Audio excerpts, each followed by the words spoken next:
Fala galera do Futebol na Veia, tudo bom com vocês? E aí, começando mais uma semana e eu vim aqui te trazer tudo o que aconteceu no Campeonato Brasileiro. E olha, o girão da rodada de hoje promete muitas emoções. E aí, então, começando mais um girão, vim contar pra vocês aí tudo o que aconteceu no Campeonato Brasileiro nessa 13ª rodada super movimentada. E óbvio, lembrando, se inscreve no nosso canal, já ativa o sininho, senta o dedo no like aí, ajuda bastante o nosso trabalho, @FNVBR no Twitter, @futebolnaveia.br no Instagram, vamos lá conferir nas nossas redes sociais e também www.futebolnaveia.com.br aí na internet para você conferir prognóstico, jogo, passou dada, tudo que tá acontecendo no mundo da bola, você confere em www.futebolnaveia.com.br. Agora chega de enrolações, porque eu quero saber o que aconteceu entre Coritiba e São Paulo. A Valéria Contado vai contar tudo pra gente desse jogaço que foi super movimentado e de dar aí um ataque cardíaco em todos os nossos amigos tricolores e, óbvio, todos os paranaenses. Então, Val, conta pra gente como é que foi a partida aí. E aí, pessoal, como que vocês estão nesta noite de domingo, pós-futebol? Eu sou Valéria Contado e hoje eu vou falar um pouquinho sobre a partida entre Coritiba e São Paulo que aconteceu no Couto Pereira nessa tarde. Partida válida pela 13ª rodada do Campeonato Brasileiro. E uma partida muito difícil porque as duas equipes precisavam da vitória, mas tinham estratégias um pouco diferentes. Vou falar um pouquinho disso, também vamos falar um pouquinho da colocação das duas equipes depois desse embate. O Coritiba entrou com a estratégia de se defender do São Paulo, entrou com uma estratégia de ficar mais na retranca, mais fechadinho, esperando os contra-ataques para poder tentar infiltrar a defesa tricolor e marcar o seu gol. Enquanto isso, o São Paulo iria propor um pouco mais o jogo por precisar da vitória, mas não conseguiu utilizar muito da criatividade, pecou um pouco na criatividade, o que dificultou e impediu que o São Paulo conseguisse infiltrar na fechada defesa do Coritiba. Então foi uma partida bem pegada, bem trucada. E é isso, essas foram as estratégias das duas equipes para essa partida válida pela 13ª rodada. Quem abriu o placar foi o Coritiba. Num desses contra-ataques, Juanfran cometeu a falta que Robson bateu e colocou para dentro do gol. Robson abriu o placar aos 5 minutos de jogo, então foi um gol bem rápido que colocou o Coritiba na frente do placar jogando em casa. Um placar importante para o Coritiba nesse momento. O São Paulo até tentou se recolocar no jogo depois disso, mas não conseguiu evoluir muito. Aos 14 minutos do primeiro tempo ainda, Luciano balançou as redes pelo lado tricolor, mas o árbitro pegou um impedimento com a ajuda do VAR, que foi confirmado pelo VAR, né? Pegou o impedimento e o primeiro gol do São Paulo não valeu. Então, o São Paulo foi para os vestiários perdendo de 1-0 nessa primeira etapa. Na volta, o São Paulo tentou se colocar, a equipe do Fernando Diniz tentou se recolocar no jogo, até teve mais chances, né, algumas boas chances, mas ainda assim não conseguia infiltrar a defesa do Coritiba. O Breno tentou, mais uma vez, abrir o placar pro São Paulo, até conseguiu fazer o gol, mas foi pego também por um impedimento. O VAR confirmou, teve até uma checagem se havia tido algum contato do atleta do Coritiba ali dentro da área com a bola, validando o gol, mas os árbitros entenderam que não, vida que segue, o gol não valeu. Então seguia 1-0 para o Coritiba até os 24 minutos da segunda etapa, quando o Daniel Alves bateu uma falta ali perto da área, a barreira do Coritiba subiu, a bola foi na mão do Hugo Moura, o volante do Coritiba, e o árbitro Wagner Magalhães pegou esse pênalti e marcou o pênalti que Reinaldo converteu, abrindo assim o placar para o São Paulo e deixando tudo igual lá no Couto Pereira. e depois disso não teve mais nenhum gol, então a partida terminou empatada em 1-1, um pontinho para cada lado, que não satisfaz ninguém, porque o Coritiba continua na zona de rebaixamento por enquanto, dependendo de alguns resultados ainda da rodada, mas o Coritiba continua na zona de rebaixamento com 12 pontos, e o São Paulo entra na sua sétima partida sem saber o que é vencer, além de estar fora do G4. São Paulo fora do G4, atrás de Palmeiras e Flamengo. Atualmente, dependendo de alguns resultados, lembrando que a rodada ainda não acabou, porque esse foi o jogo das 4 horas, ainda tem algumas coisas para acontecer. Do outro lado, né, o Coritiba com 12 pontos na zona de rebaixamento, como eu falei para vocês. O próximo desafio dos Coringas do Diniz será no Morumbi. É uma coisa boa jogar em casa, né? E eles vão receber o Atlético Goianiense, que é um time que tá bem encaixado, um time que tá brigando aí para subir nas colocações na tabela do Campeonato Brasileiro, enquanto o Coritiba vai a Porto Alegre para enfrentar o Grêmio, que também é um time que está precisando de pontos, o time do senhor Renato Gaúcho, que precisa subir na tabela, decolar aí, como ele diz. Então serão 2 jogos bem complicadinhos para os dois. O São Paulo quer voltar a vencer, já que esse foi o 7º jogo sem saber o que é vitória, enquanto o Coritiba quer ganhar pontos para sair da zona de rebaixamento, porque é um lugar que ninguém quer estar, né? Então, agora eu vou chamar o meu amigo Leonardo Abraão para falar do jogo entre Flamengo e Atlético Paranaense. É com você. Fala você ligado aqui no Futebol na Veia. Neste domingo no Maracanã, o Flamengo recebeu o Atlético Paranaense e saiu vitorioso por 3-1. A equipe, mesmo com muitos desfalques por conta de lesões e por infecções da Covid-19, conseguiu uma boa vitória e agora é a 4ª colocada no Campeonato Brasileiro. O Atlético também entrou bastante modificado, com alguns titulares sendo poupados, então bastante reservas aí atuaram no 11 inicial, mas mesmo assim conseguiu assustar, principalmente no primeiro tempo, depois de uma saída errada ali do goleiro Hugo do Flamengo. A bola acabou batendo na trave e ainda teve uma boa sequência de chances a equipe aí do sul do país, mas nada de gol. O Flamengo tentava, se arriscava, utilizava o fator casa a seu favor, mas não conseguiu furar o bloqueio do Atlético Paranaense. O Santos segurou as pontas lá no gol e nada de bola na rede no primeiro tempo. Depois do intervalo, a equipe carioca voltou muito melhor, o jogo foi bastante equilibrado até na primeira etapa, e a equipe carioca voltou melhor, com 13 minutos já vencia por 2-0. O Santos fez algumas boas defesas nos primeiros minutos e o Pedro abriu o placar. O Pedro, que vem aproveitando a ausência do Gabigol para fazer muitos gols, tanto na Libertadores como nesse Brasileirão. Depois de uma sobra de bola, ele só deslocou o goleirão do Atlético e abriu o placar. Pouco depois, teve um toque ali de mão dentro da área do Atlético e o Bruno Henrique fez o seu primeiro gol nessa edição do Campeonato Brasileiro. O Flamengo continuou tendo o domínio do jogo, mas o Atlético seguia perigoso, principalmente nas bolas paradas, e foi assim que descontou no placar. Depois de uma bola alçada na área, o Renato Kaiser fez seu primeiro gol com a camisa do Atlético Paranaense, ele que veio do Atlético Goianiense. Ele se antecipou ao Isla, testou e marcou o primeiro gol do Atlético, mas de nada adiantou. Pouco depois, o Everton Ribeiro fez o terceiro gol do Flamengo, depois de uma ajeitada do Arrascaeta, e fez o resultado, foi sacramentado o resultado, já que o Atlético ali tentou até esboçar uma reação, foi para cima no final, mas não conseguiu criar tantas chances ali perigosas e pouco perigo levou ao gol do Hugo. O Flamengo, então, como eu disse, agora ocupa a 4ª colocação no Campeonato Brasileiro com 21 pontos e o Atlético Paranaense com 14 se mantém na 12ª colocação. Agora as equipes voltam a jogar pelo Brasileirão no meio de semana. O Flamengo recebe no Maracanã mais uma vez o Sport, que vem numa crescente, e o Atlético Paranaense recebe aí em Curitiba a equipe do Ceará, que vem bastante regular no Campeonato Nacional.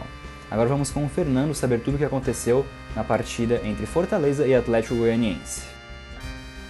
Boa noite, telespectadores da Futebol na Veia. Eu sou o Fernando Polacchini e vamos falar do jogo Fortaleza e Atlético Goianiense. em uma partida com gol anulado pelo VAR e empate por 0-0. A primeira etapa foi muito movimentada, mas sem efetividade ou perigo real, com bastante obediência tática, recuavam muito as linhas quando não estavam com a bola e poucos arriscaram no ataque. A melhor chance veio apenas aos 20 minutos e uma cabeçada de Paulão defendida por Jean. O Atlético Goianiense também tentou com Chico, mas sem sucesso. Já no segundo tempo, depois de uma primeira etapa sem muitas emoções, o tricolor dominou de forma efetiva nos 45 minutos finais. Chegou a ter gol aos 17 minutos, após um bate-rebate na área. Ting estufou as redes, mas o lance foi anulado pelo VAR após um toque no braço de Carlinhos. Sendo assim, apesar do maior volume no ataque, o Leão tentou balançar as redes com jogadas de Romarinho e David.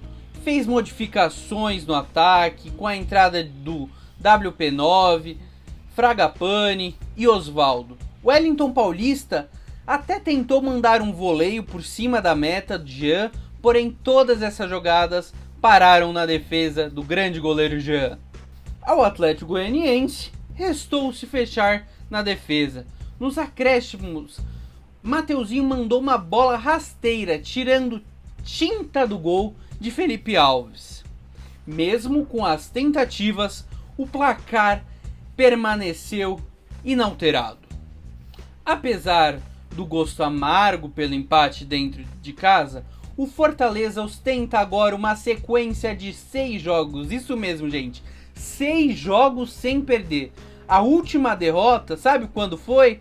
Foi em 4 de setembro por 2-1 para o Flamengo no Maracanã. O Fortaleza, que está em 10ª colocação com 17 pontos, enfrentará em casa às 9h30 da noite o líder Atlético Mineiro na Arena Castelão. Já o Atlético Goianiense, que subiu 2 posições com o empate, estando em 11º com 15 pontos, aparece logo atrás do time cearense e enfrentará na próxima rodada o São Paulo no Morumbi às 8h30. Então, gente, fico por aqui. Vamos para o próximo giro. Boa noite a todos. Hoje eu vou fazer o girão do Goiás contra o Santos, que ocorreu neste domingo às 6h15. O jogo começou muito dinâmico e logo aos 4 minutos do primeiro tempo, o Goiás abriu o placar com Vinícius Lopes. Mas aos 18 do primeiro tempo, Lucas Braga sofre pênalti que foi revisado no VAR, e Marinho aproveita a cobrança de pênalti, marca a favor do Santos, assim empatando o jogo, e homenageia Sanches e Raniel, que se contundiram. Sanches teve uma entorse no joelho e o Raniel está com uma trombose. O jogo foi cheio de emoções, com 2 participações do VAR, as duas, uma contra o Santos e outra a favor, onde o atacante que estava atuando como meia, Arthur Gomes, foi expulso por uma cotovelada na cara do adversário. O jogo teve muitas emoções por parte da arbitragem e acabou o primeiro tempo por 1-1. A primeira etapa teve 10 minutos de acréscimo por conta dessas análises do VAR. Agora, com a segunda etapa, o Goiás perdeu Pedro Duarte, que levou seu segundo amarelo e foi expulso aos 13 minutos do segundo tempo. O Santos ampliou o placar por 3-1 com gols de Pará e Marcos Leonardo, o menino de 17 anos, menino da Vila, e fez seu primeiro gol como profissional com o Santos. Tirou a blusa e levou o amarelo. Mas já no final, o Goiás fez o 3-2 com o Vitor Andrade e empatou por 3-3, mas o gol foi anulado por impedimento de He-Man. E o jogo foi bem dinâmico, o Santos soube jogar a partida, mas o Goiás também teve um uma boa participação no jogo. E deve-se destacar que o VAR teve muitas ações na partida, afetando o Santos. E é isso. Espero que tenham gostado. Até a próxima e tamo junto. Olá amigos do Futebol na Veia, eu sou a Karine Gomes e eu vou falar sobre o duelo entre Bahia e Sport. Esse duelo que aconteceu quase agora, né, na casa do Bahia. Então, falando sobre o duelo, o Sport venceu o Bahia em 2-1. Com o resultado, a equipe chegou ali à 5ª posição do Campeonato Brasileiro. Tem 20 pontos agora e está a 4 do líder Atlético Mineiro. Vale lembrar que até a gravação desse vídeo o Atlético Mineiro não havia jogado ainda, então a diferença é de 4 pontos, mas o Galo joga daqui a pouco diante do Vasco, então a diferença pode aumentar. Agora falando do Bahia, né, a equipe está ali na 16ª posição com 12 pontos, a 3 pontos do líder Goiás, 3 pontos à frente do líder do Lanterna Goiás. Então a equipe tá ali brigando para não ser rebaixada. Lembrando que o Goiás tem jogos a menos, né? Tem jogos atrasados aí, então tecnicamente o Bahia tem uma diferença menor ainda, menor que 3 pontos. Se brincar, o Bahia tá atrás do Goiás em relação a isso. Mas isso é coisa para discutir em outros assuntos, né? Vamos falar do jogo. Agora falando sobre o duelo, né? Foi um duelo bastante equilibrado. Eu estou lendo aqui porque eu fiz uma colinha sobre o jogo. O VAR teve uma participação fundamental na partida. O Sport venceu ali em 2-1. Na primeira etapa no caso, o Bahia teve mais presença no campo e no ataque, mas faltou precisão, faltou eficiência. Foram muitos cruzamentos pela área do Leão, sempre parando ali no Luan Poli ou cortados pela dupla de zaga. Em contrapartida, o Sport foi bastante eficiente também, levou perigo. O Marcão apresentou perigo aos 8 minutos, o Thiago Neves aos 33 e o Hernani, né, abriu o placar ali de pênalti no primeiro tempo. Na volta do intervalo, o Sport manteve o padrão de eficiência tática e ampliou em cobrança de falta ainda aos 8 minutos do segundo tempo. O Thiago Neves levantou ali na área e o Marcão tocou na cabeça para o fundo das redes. Com o segundo gol do Sport, o Bahia foi para cima, né? Teve que ir para cima para buscar o resultado. Mesmo com a boa atuação do Luan Poli, que fez defesas decisivas, né? O goleiro, o tricolor conseguiu reduzir o placar. Aos 31 minutos, o Matheus Saldanha, Marinho, ele conseguiu ali diminuir, né, pro Sport e terminou por isso mesmo, né? Sport 2, Bahia 1. Bom, e como eu disse, né, no começo do vídeo, com o resultado, o Sport fica ali na 5ª posição com 20 pontos, a 4 pontos do líder Atlético Mineiro, que tem 24, mas lembro novamente que o Atlético Mineiro ainda não jogou diante do Vasco até a gravação desse vídeo. E também, agora falando sobre o Bahia está na 16ª posição, lutando para não ser rebaixado, tem 12 pontos e está a 3 do Lanterna Goiás. Falando das próximas partidas, ambas equipes vão a campo na quarta-feira, enquanto que o Sport vai de encontro ao Flamengo, o Bahia vai de encontro ao Vasco. Então, ambas equipes aí, coincidentemente, vão encontrar 2 cariocas, né? Bom, é isso. Agora eu vou passar a bola para o meu colega Matheus Vinícius, que vai falar sobre o duelo entre Atlético Mineiro e Vasco. Bom, é isso, galera, e até a próxima. Fala, galera ligada no Futebol na Veia, tudo bem com vocês? Eu sou o Matheus Vinícius e vim trazer um resumo de mais uma vitória e goleada do líder Atlético Mineiro em cima do Vasco por 4-1 pelo Brasileirão Série A, no jogo que encerrou a 13ª rodada da competição na noite deste domingo. Os primeiros 45 minutos foram de domínio total da equipe treinada por Jorge Sampaoli, porém, quem abriu o placar foi os visitantes. Após cobrança de lateral, o zagueiro Hever recuou mal e a bola sobrou para Benítez, que de bicicleta fez um golaço para os Cruz-Maltino. Em seguida, Natan recebeu na área e rolou para Guilherme Arana mandar para as redes e empatar o jogo. Com marcação sob pressão, os donos da casa conseguiram virar a partida com Savarino. Aos 26, Natan foi derrubado na área por Carlinhos e na cobrança Guga ampliou o placar. Ainda na primeira etapa, o Galo teve mais um pênalti marcado, e desta vez o artilheiro Keno bateu e marcou o quarto. Já no segundo tempo, com o resultado definido, a equipe mineira continuou pressionando em busca de mais gol. Já o Vasco tentava se encontrar no jogo, tentando diminuir a vantagem no Mineirão. Porém, aos 14 minutos, Andrei cometeu uma falta dura e recebeu o segundo amarelo e foi expulso em seguida.